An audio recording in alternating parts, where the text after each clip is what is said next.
Captain Marvel isn't her husband? Is Captain Marvel pressuring you in any way? Look, I understand that she's an important figure and all that, but you don't have to do as she says. No, they're clearly working together. Look at her face, look at her smile. She's being super secretive as always. Look at her. Kamala, you're lying again? Tell me. My daughter has said she's not doing it. Looks like she's having so much fun. What is happening?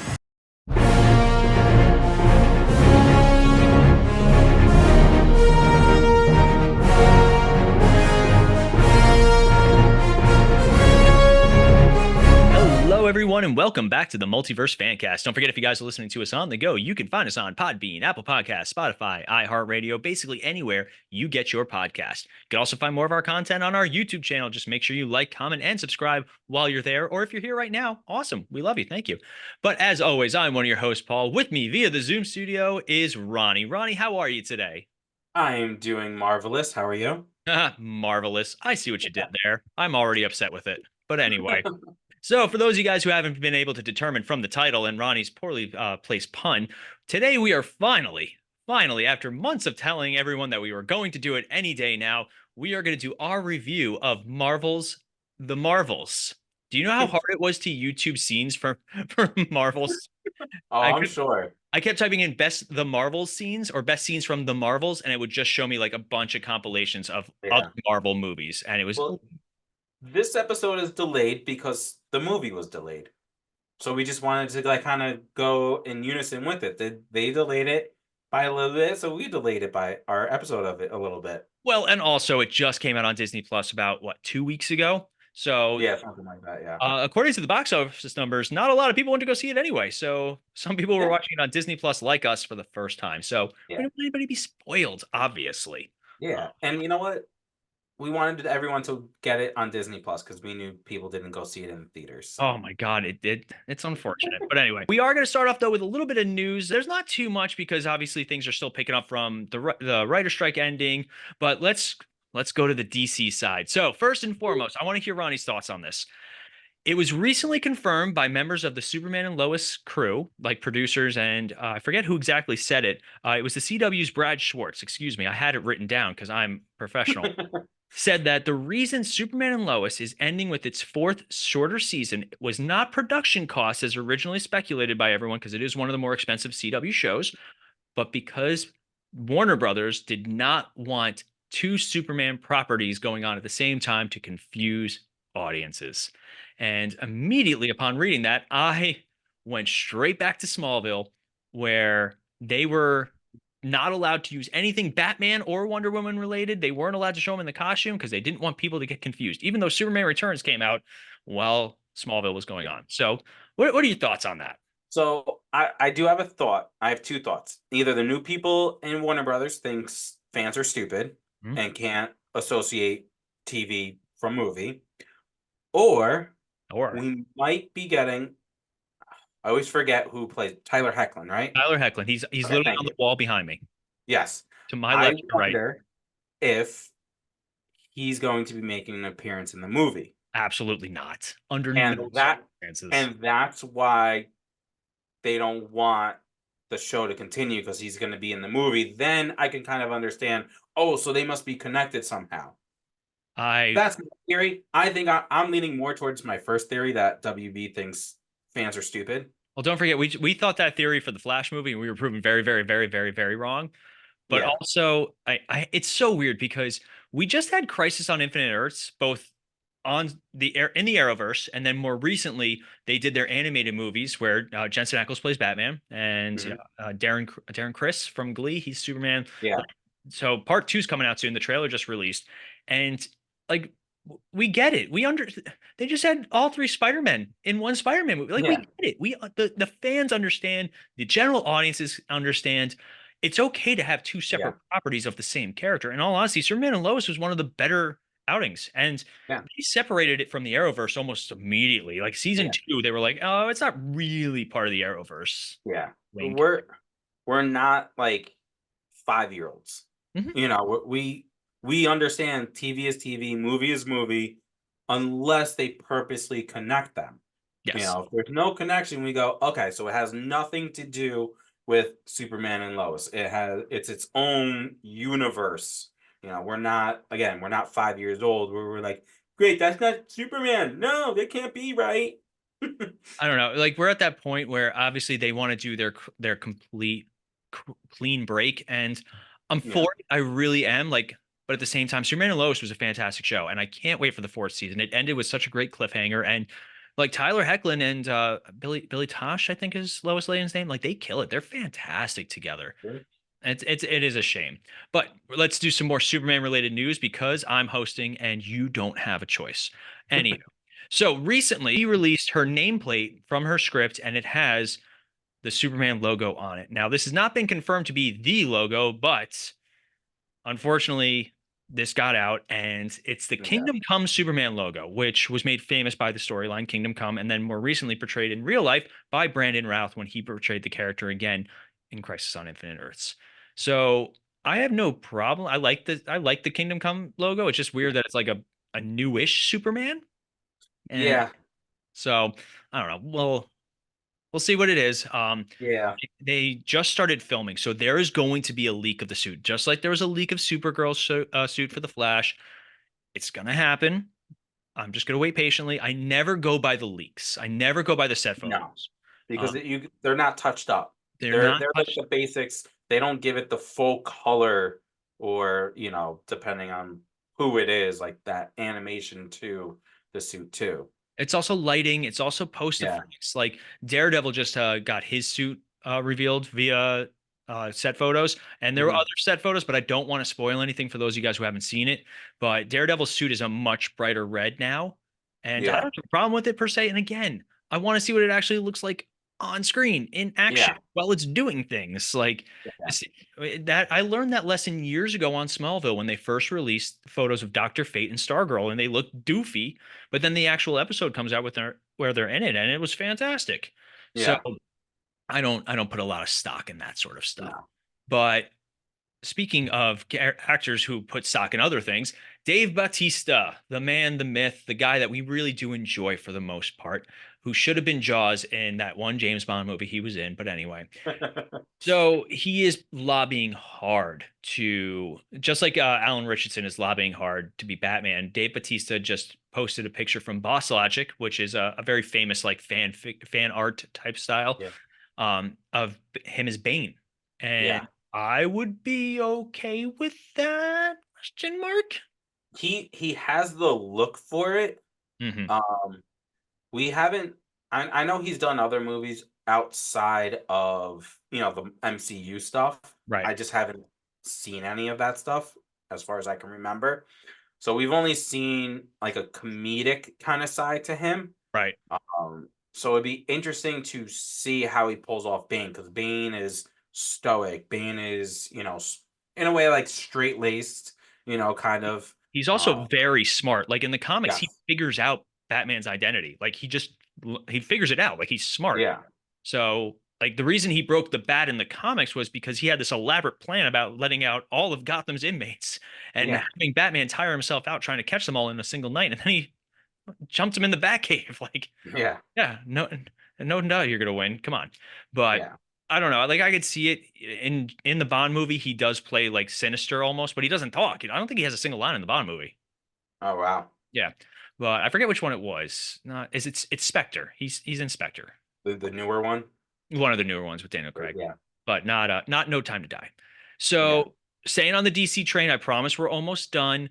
We had leaked concept art of a Batman Beyond movie in the style of the Spider-Verse movies. I would love if they did a Batman Beyond movie, because the style. I'll send you a picture of it because I know you probably haven't seen it, but it looks so cool, and I would actually be totally okay. I think Batman's a great character to do a multiverse story with. He's got more Elseworld stories than like a ton of other characters, but it's just a fever dream at this point. Like. Now, if we're talking animation style, I don't know. Because like Spider-Man is more like for the kids, kid friendly, and like that's kind of what the animation style reminds me of. I kind of would like to see me I'm good with obviously the animated stuff. Mhm. Um, but in that style necessarily, I don't know. But in as far as like having his own like Batverse, I like that idea. I'd be Um, totally okay with a Batverse. yeah, And but it would make sense for it to be a Terry McGinnis rather than like you could do, you know, a Damian Wayne if you really want, but it is a shame that we're never going to get that movie because the concept art does look wonderful. yeah. But last weird bit of news. I don't know if it relates to you, Ronnie, but I'm going to say it. We just had the release of Avatar: The Last Airbender on Netflix. I know it's not superhero-ish, but I figured I'd still address it because producer Melanie and I watched the entire show. We loved it. We thought it was fantastic, and I've seen bits and pieces of the Nickelodeon show, and I unfortunately sat through the god awful live action Shamalama movie. But Melanie had never seen any Avatar, and we both thoroughly enjoyed it. We binge watched the whole thing. It was 8 episodes, and they were like an hour a piece.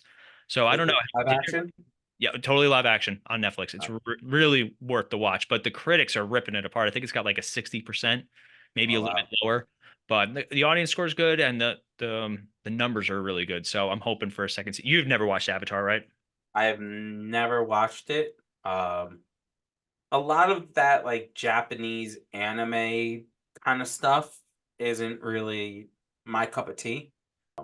That's okay. But I know it's got a huge following, that anime stuff, but That anime stuff, the entire culture of like Japan, that anime stuff. Goku has a float in the Macy's Day Parade. But anyway. exactly.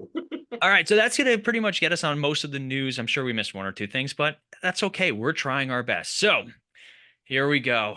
This is it. All right, we are talking 2023's The Marvels, starring, ready? Brie Larson as Carol Danvers slash Captain Marvel. It is, I believe, her third movie, three and a half.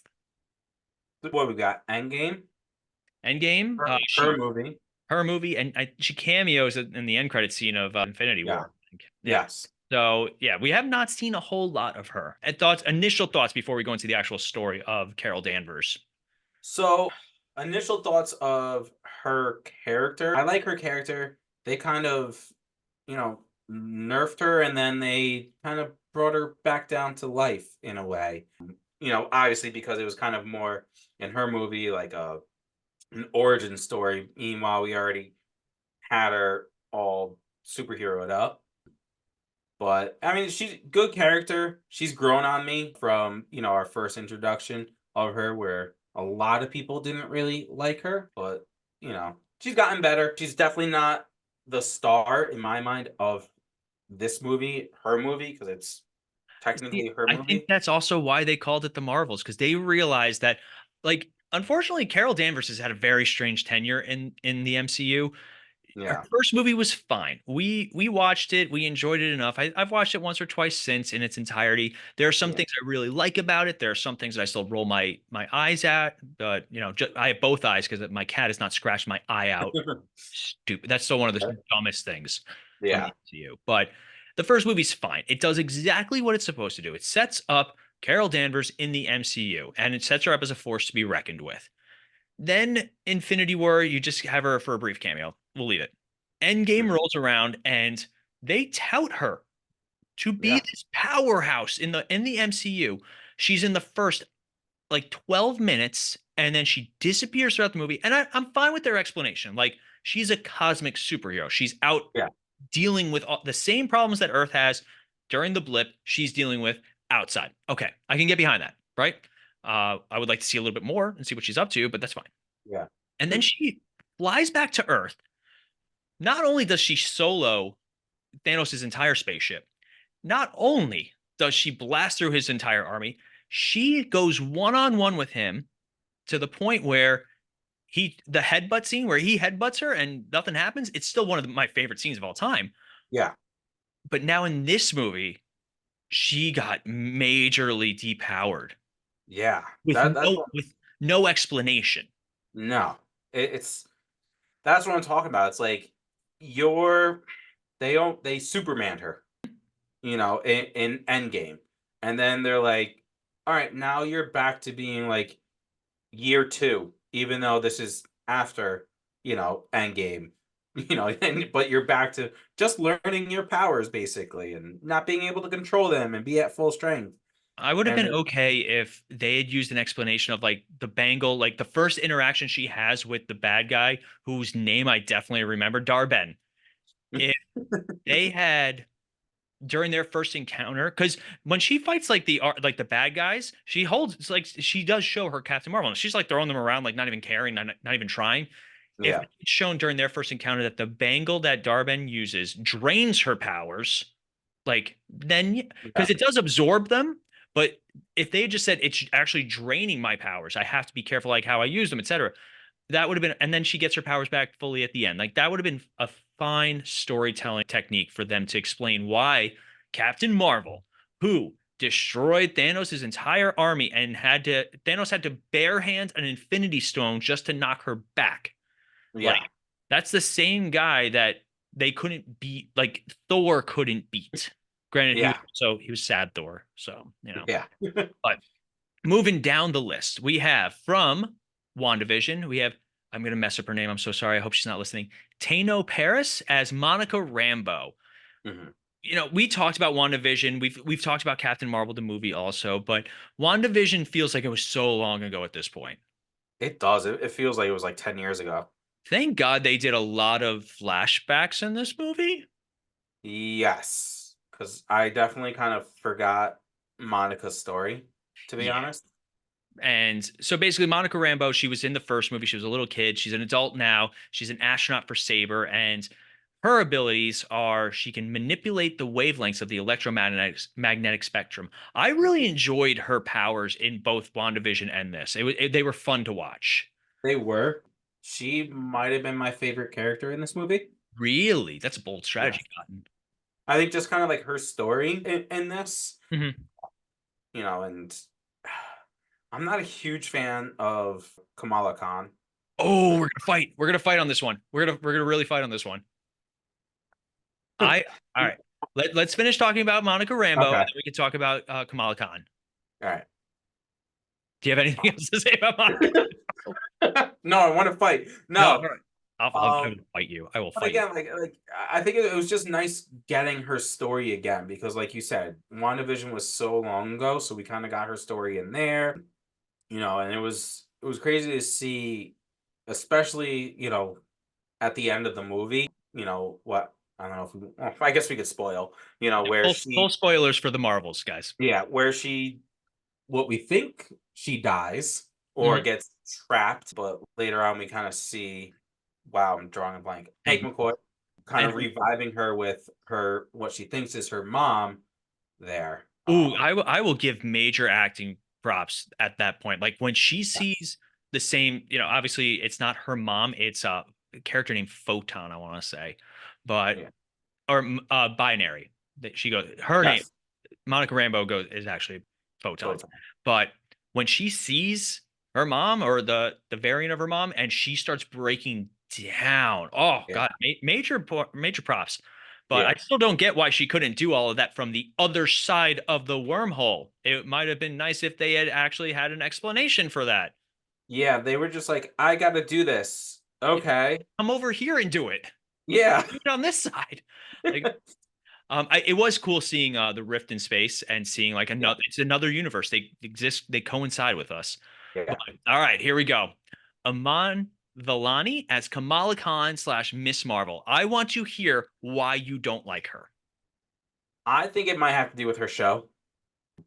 So we talked about again. That's another show that feels like it was so long ago. It's like we had Yeah. different hosts then, Right? right? I don't I just I just feel like that show just left a bad taste in my mouth. I wasn't a fan of hers in that show. She did grow on me a little bit in this. Mm-hmm. To me, in my opinion, she's number 3 out of the 3 Marvels that we have in here. Only 2 of them are technically Marvels, or have the name Marvel. Yeah. Um, True. All right, I'll give you that one. yeah. So I don't know. I think they play on her innocence too much in it, and that's why, like the whole thing with the cat. Like it was funny you know, when it first happened. But then, Oh my like, god! Even when we saw that in the trailer for the first time, when she first sees Goose yes, like do that, and her reaction is just so perfect, I was like, yes, I love it. But yeah, I can all right, so I can understand her outstaying her enthusiastic welcome. But for yeah, me, she was a lot like Peter Parker in Civil yeah, War, like he fanboying, like literally yeah, fanboying. And in Homecoming, the whole story of Homecoming is him trying to impress Tony Stark. So yeah, for me, that's how I related it. And it helps me not only further enjoy this movie. I don't know if it was intentional. I have no idea if they were like, hey, we want to make you into the Peter Parker of this. yeah. Okay. Um, I think Kevin Feige kind of alluded to that, if not actually said it. Now that I'm Hmm. thinking about it, maybe, or maybe I'm just really smart. I don't know. Both. But thank you. I loved her fangirlness. Like when she finds out Captain Marvel was in my house and she missed it, she was so Yeah, mad. I liked they did the little animated story with her and like them together. And yeah, she's the heart of this story. She brings the most humanity because Carol and Monica have a long-standing relationship and it's not good. Like they haven't spoken in years. yeah. And Kamala Khan comes in and she's like, the scene where she has to realize that she can't save everybody on the planet, and Carol Hmm. Danvers is like, we got to go. We can't, and you need to grow Yeah, up. Like the whole "don't meet your heroes" thing comes to mind, but like yeah, she also softened them both up, and I think the three of them were so good bouncing off of each other that when the montage of them learning how to use the powers was so much fun. It was nice to see Brie Larson kind of laugh and enjoy being Captain Marvel. It was nice yeah, to see, Kamala Khan kind of rub off on them. Like it was nice to see that dynamic. I wish we had gotten more of that, in all honesty. yeah, I would have actually preferred watching a movie where the three of them got stuck on another Earth and they had to figure out how to get back. yeah. I think that actually we should just write the movie. I don't know why are we Let's podcasting? do it because this movie was, I don't know. To me, it was garbage. All right, hold on. Let's finish the cast. We mentioned Zawe Ashton as Dar-Ben, Mhm. another forgettable Marvel villain. Unfortunately, What? she had a solid backstory where like she was a member Yeah. of the Kree, and the fact that we find out that when Carol Danvers left, she went and destroyed the Supreme Intelligence and basically condemns the Kree homeworld Mhm. unintentionally. Yeah.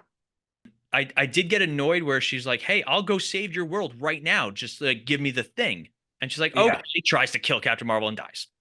Yeah. Gets stabbed of all things. Like you got punched in the face by Captain Marvel, but a piece of rebar. What are you, Dean Winchester? Yeah. Seriously, like it was like that was like the stupidest thing. Like you knew that was gonna happen. Like, oh, give me that and I'll save you. It's Okay, like that's the oldest trick in the book. Like, it's, how are you gonna fall for that? right up there with watching Back to the Future, and he's like, "Hey, what's that?" Yeah. Yeah. But she was a forgettable villain. Even they Yeah. don't even make like she has the universal weapon, the hammer that Ronan the Yep. Accuser used. But in all honesty, like, come on, stop. And Yeah. You apparently, basically did you know her fiance is Tom Hiddleston? really? What? Huh. And That's interesting. even better, Wow. he gave her advice on playing a Marvel villain. He did it wrong. What kind of advice did he give? Don't try. Like, she literally was Ronan the Accuser, but a female version and a lot stupider. She was like a combination of Ronan the Accuser and Malekith the Dark Elf from Thor the Dark World. If you don't remember Yeah. that, it's because it was Thor the Dark World and we don't talk about it. Thor has the weirdest history in the MCU, but still Oh better yeah. than Captain Marvel so far. Going down the list, we also have Gary Lewis. What? That can't be right. As Emperor Droge, the leader of the Skrull colony. Park Si-joon as Prince Yan. I'm not gonna lie, I really enjoyed the musical of this movie. Yes. And I like when they build the world and they build the universe and a planet where everybody just sings as their mode of communication. I thought Yeah. was hilarious. The fact that they all sing in English was great. But Mhm. when he starts speaking to them in English and she's like, "Oh, he's bilingual," I was like, "Oh, that's actually really funny." Yeah, that was good. And the two of them, like Monica and Kamala, just like dancing in the background. At first, they're like, The "What meeting. is happening? Yeah. What is going on? This is awesome." I was fine with it, and Yes. I was fine with him as a character. Yeah. He was good. Yeah, we had the return of the entire Khan family. If you want to hear more about our thoughts on the Khan family, please just listen to our Miss Marvel episode. I'll maybe link it in the description below. Who knows? Like, comment, subscribe. And then we have probably my least favorite, ironically, character of the movie. Sam Jackson returns as Nick Fury, and it makes zero sense, his character. Yeah, he was there just to fill his contract up. They definitely filmed Secret Invasion and this completely separately without talking to each other. 100%. Under no circumstances was this the same Nick Fury that ended Secret Invasion. Like, it's bad. And I just, they need to move away from Nick Fury. I'm sorry. Like, they do. We're past that. Yeah, the only thing I can see is giving us like a whole new Nick Fury, but like a young Nick Fury now. Yeah. So, because he's just, like you said, he has nothing to do with anything other than he's the boss of Monica Rambeau, basically. Pretty much. And they could have, any other character could have done it. All right. I'm going to go through some quick cameos. You ready? Yes. Right. We have Tessa Thompson as Valkyrie, right? Yeah. And again, why couldn't they just use the Bifrost to get all those aliens off the planet or stuff, or get all of them off the spaceship at the ends? Whatever, I don't know. No, let's have the cats eat us and then transfer. Yeah. Nothing bad could possibly happen. Anyway, Hailee Steinfeld reprised her role as Kate Bishop, and I loved it, and I was all about it. And it was actually, you hated the scene, didn't you? No. I wasn't purposely rolling my eyes, if that's why you're saying it. It was more like, oh my gosh, that was great. Best scene out of the whole movie. There's been talk about a Young Avengers style team for a long time. The Avengers don't exist right now. We have no clue what's going on with them. Yeah. I would be totally okay. And when we get closer, because now they're not calling it Kang or the Kang Dynasty anymore. So who knows what that, we've talked about that a little bit. But when they get closer to the next Avengers movie, until they actually give us a lineup, we'll speculate. And that'll be a fun episode when we get closer and we're like, hey, who do you think's on the Avengers team? Yeah. But as of right now, they don't exist. Nope. It is an actual shame. But I would be okay if Captain Marvel wasn't on it and Miss Marvel was. I have no problem with that. And I think it's going to be like a Young Avengers type of thing.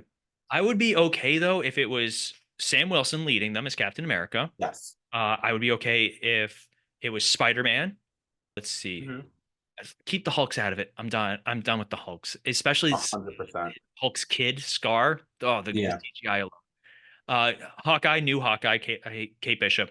Miss Marvel. They mentioned Ant-Man's kid. Lang, which I'd be okay with too, but I'd rather Ant-Man. Yeah. Like when we get closer again, we'll speculate, but they have some great characters that can make a great Avengers team, and it would be nice to have one after Endgame, because Endgame really has not gotten better. No. Let's see. We have Lashana Lynch reprises her role both as Monica's mother, Maria Rambeau, from she has a scene, and the alternate version who goes by Binary. Let's see. We have Kelsey Grammer as Dr. Hank McCoy / Beast, and we have mentioned ad nauseum the overuse of X-Men from, now they're combining the Singer and animated universes together. And he looks great, even though he's completely CGI instead of prosthetics. But again, we're at that point. Yeah. Let's see. We got Leila Farzad and Abraham Popula. I hope I got that right. As the secret workers, Talia and Dag, who I liked in them. They were funny. Yeah. And of course, we have Goose, Carol's pet Flurkin, who resembles a cat. He's played by cats Nemo and Tango, replacing previous actors Reggie, Archie, Rizzo, and Gonzo from the first film. So, really quick plot synopsis. We're not going to go point by point. Basically, this new bad guy is trying to find two cosmic bands that can basically save the Kree world by sacrificing or gathering resources from other worlds. First, she steals air. She steals water, heart, fire. We are Captain Planet. Go Planet. Anyway, sun, fire. And she comes across. But when she does it, she creates massive fractures in the jump point system, and that's what gets the attention of Fury and then Captain Marvel. Yes. Now, these bangles, one was presented on Miss Marvel, and Kamala Khan is in possession of it. So when the bad guy uses hers for the first time, she ends up, and a series of happenstance where Monica's touching, she needs to stop touching things. First, she touches the Wanda wall, and gets powers. Then she touches this and they become cosmically entwined. And at the same, like all these things happen all at once and they all end up switching. They do establish rules eventually where it's if they use their powers at the same time, they switch. Mhm. They play a little fast and loose with it, but it's still the Yeah. fight scene in the con house is actually really fun. It is fun, but the thing I'm confused about is when they use their powers, but a lot of times when they were using their powers, they weren't switching places. Yeah, they have to use them at the exact same time. I don't know. Like Yeah. again, they play a little fast and loose with it, but it's fun. And the scene where Yeah. Monica's got to fly, Melanie laughed out loud at Nick Fury's encouragement. But Yeah. so I actually like that she had a caveat to her flying power that she's like, oh crap, I'm not solid when I fly. I can't do anything. Yeah. It was her powers growing was a lot of fun. And obviously Kamala's really coming to her own at this point, and her powers are actually a lot of fun, even though they are not comic accurate at all. They're a Yeah. lot of fun when she didn't embiggen though. I was kind of mad. She didn't like grow giant. Yeah. Which That would have helped a lot. It would have been more fun than using the magic scarf she gets. Yeah. Interesting choice right there. Costumes looked great though. They all had nice suits. Kamala's looks a lot better. I do like her more homemade look, but Yeah. basically, yeah, at the end they team up, they work together, and they defeat the bad guy. Carol reignites a sun because she's powerful enough to do that, but can't take on a hammer. Anyway, Monica gets lost in Other Earth. I don't think they have a name for it. I was And just saying, I don't think they said. yeah, and Kamala's like, "Hey, I'm going to start my own team. Like, let's do this." And that is the Marvels in 4 minutes. You're welcome, everyone. Yeah, and if you haven't seen it, I mean, you can, but you won't miss anything because we just told you everything that you need to know. Well, let's tell you guys one more thing. So, on the release date of November 7th, November 10th in the United States, with a budget of $274.8 million. That's the gross budget. The net budget was $219.8 million. Doesn't help because the box office only rolled in at $206.1 million, making it another loss for Marvel. I want to say Ant-Man and the Wasp: Quantumania was also a loss for them. I don't remember off the top of my head, but it is a shame. I actually did enjoy this movie, and man, it did not do well. It didn't, and I understand why. So it came out. Well, that was Veterans Day weekend. November? Yeah, I guess. Yeah, November 10th. That's right. Right. So you would think that, school's being off and it being a Marvel movie, it should have done better since, no school kind of stuff. But it's just something about I think like Captain Marvel that just doesn't get the fans going to say. Because I think the fact that they nerf her and then they say she's got like no powers and doesn't know how to use them, it's kind of stupid. The fans are like, well, that's stupid. And then also at the same time, Disney just in general hasn't been doing well. Yeah, Disney's hitting a really low point. And not Yeah. in terms of quality per se. I don't think it's a No. quality issue. Like The Marvels is fine. It is a fine movie. Spoiler alert, I'm giving it a 3, like for my Star City rating. It's above average, and I enjoyed it while I watched it, but I'm never gonna put it back on. Yeah. So having said that, I think there are a lot of factors about what's going on. Now, one is the superhero fatigue. The superhero fatigue is rough. 2, Yeah. there was too much content at the time. Like we had so much Marvel content that it was too much, right? Yeah. Just way too much. And they need to slow down and they need to spend more time just building quality cinema. And Mhm. and I think that's all. And also the marketing was not very strong for this movie. Yeah. I don't remember too much of it, but I don't know. Like, there's no answer, unfortunately, and it's only going to get worse with DC revving up to start their new universe. Yeah. And I think too is a lot of times I feel like nowadays because there's been I'd say a lot more quote unquote bombs in the superhero genre when it comes to movies. I feel like it's always the money happens like in the second weekend in a way. where it's word of mouth. And this movie was just one of those where, again, we did not see it until it came out on Disney Plus. Or, I know I didn't. I'm No, I kidding. didn't. A lot of people Right? probably didn't. I'm curious to see what its streaming numbers were. Yeah, I think it was one of those where word of mouth happened and it wasn't getting good reviews by the fans, because I think the critics actually liked it in a way. Yeah, I think it's 62% ish. Yeah. So So uh, also, I'm gonna retract statement. Ant-Man and the Wasp: Quantumania on a budget of $275 million made $476.1 million. So it did okay. well. Yeah. All So in all. I think it was just the word of mouth wasn't good, so people didn't go see it, and they were like, "Don't waste your money. Don't go spend $40. Just if you have Disney Plus, which most people do nowadays, Mhm. watch it for quote unquote free, on on Disney Plus when it comes out." And I'll be honest with you, I'm happy I did not go see this in theaters and Yeah, saw it on Disney Plus. I think I might have been a little annoyed too if I'd done that instead. Yeah, because I give this, again, I know you gave your Star City rating, so I'm going to. I'm giving this movie a 2.5. That's Um, average. It's an average it's movie. average. Again, there's just the story behind it is so predictable. Bad guy comes, team up, defeat the bad guy, all is good. Like it's simple and it's easy. Everything that happens, you can predict is going to happen in this movie. At times, things looked a little wonky to me. I think the whole Flurkin, eating everybody was kind of stupid.